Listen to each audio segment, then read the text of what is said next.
పశ్చిమాసియాలో America, Iran మధ్య యుద్ధ మేఘాలు కమ్ముకుంటున్న వేళ ఇరాన్ తన సైనిక పరాక్రమాన్ని మరోసారి ప్రపంచానికి చాటింది.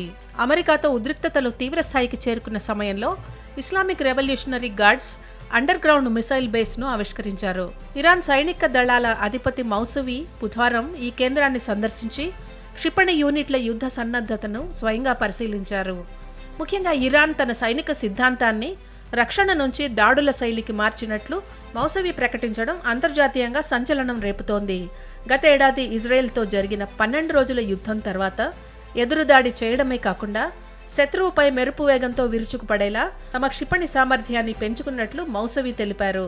అమెరికా గనుక ఏ చిన్న తప్పు చేసినా ఆ ప్రాంతంలో ఉన్న అమెరికా పౌరులకు కానీ వారి స్థావరాలకు కానీ రక్షణ ఉండదని ఘాటుగా హెచ్చరించారు. ప్రస్తుతం పర్షియన్ గల్ఫ్ ప్రాంతంలో అమెరికా తన యుద్ధ నౌకలను మోహరించడంతో పాటు ఇరాన్ డ్రోన్లను కూల్చివేస్తూ ఒత్తిడి పెంచుతోంది. ఒమన్లో ఇరు దేశాల మధ్య రహస్య చర్చలు జరగనున్నాయన్న వార్తల నడుమ ఇరాన్ తన భూగర్భ క్షిపణి నగరాన్ని బయటపెట్టడం ద్వారా వాషింగ్టన్కు బలమైన సంకేతం పంపింది.